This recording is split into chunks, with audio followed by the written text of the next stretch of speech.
guys, this is Tanzina Tahrin and I'm back after 1 month probably. So my last videos were with topics like Islamic stories, poems and songs, but today we're gonna discuss about something interesting.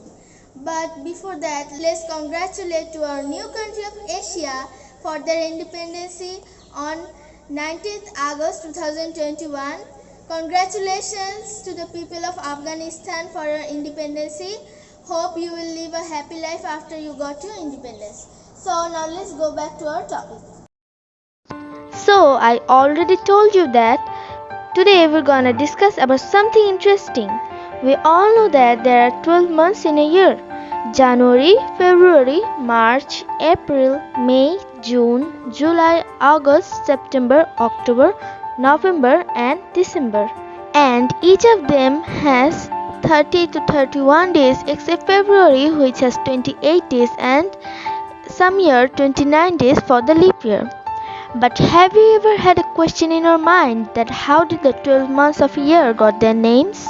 How did they even got divided into days? And who knew that January was the right month to start a year? Yes, today we're gonna know the answer of all these questions. So let's get started. According to legends, around 738 BC, the founder of Rome, King Romulus, devised a 10-month calendar with each month counting 30 or 31 days. This used the cultural tradition of a month based on the moon, but added a few extra days to each month to keep in alignment with the sun. The year began in the spring with Martyrus, named after Mars, the god of crops and war. Martyrus is the beginning of the planting season and the time when young men would go after battle to expand the empire.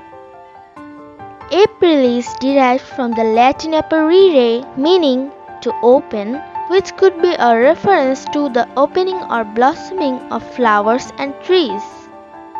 Maius was named from Maia, the goddess of fertility, as the world springs to life and many new animals are born at this time of the year. Junius was named for the goddess Juno, wife of Jupiter. She represents love, marriage and childbirth.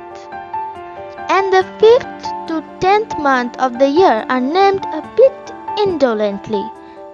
After the Roman numeral 5 to 10, Quintilis 5, Sextilis 6, September 7, October 8, November 9 and December 10. The remaining 60 odd days of the winter were floating free at the end of the year and were not assigned to a month. Then, in 700 BC, Romulus' successor Numa Pompilius refined the calendar in several ways. As the Romans thought even numbers were unlucky, he made all the months richer than 30 days or 29 days. He wanted a year to be exactly 12 lunar cycles, which are 29.5 days each, totaling 354. So, after adding the 10 existing months, he had 57 days left over. He divided these into 2 new months of 29 and 28 days. Romans celebrated the god Janus around the time of the winter solstice, when days stopped growing shorter and colder and started growing longer and warmer. Janus has 2 faces, one looking to the past and other looking to the future. Numa Pompilius moved the celebration of the new year to the beginning of the new month, Januarius, which he named in honor of Janus. The second month, Februarius, means to purify, as rituals and festivals often involving animal sacrifice were held during this month to cleanse the land and community after winter and in preparation for new spring. And because this month was considered unlucky anyways and was offered up to the gods, it didn't matter that it was an even number of days, even though the months named 5 through 10 were now actually the 7th through 12 months of the year. The original names stuck. But this calendar had only 354 days and was still out of alignment with the sun. So it got misaligned with the season by an addition of 11 and a quarter days each year. To compensate, every other February would be cut short to 23 days, and additionally a month called intercalorous was added in, and the system became even more confusing. A few centuries later, Julius Caesar came along and applied method to the madness. He borrowed from the Egyptian system of the 365 days calendar and added the days to the month that had lost it. He ignored the lunar cycles and made the 12 months stretch the entire solar year, eliminating the need for complicated leap months to be added in. And every fourth year, he added an additional day to February to make up for the extra quarter day it takes to make the full orbit.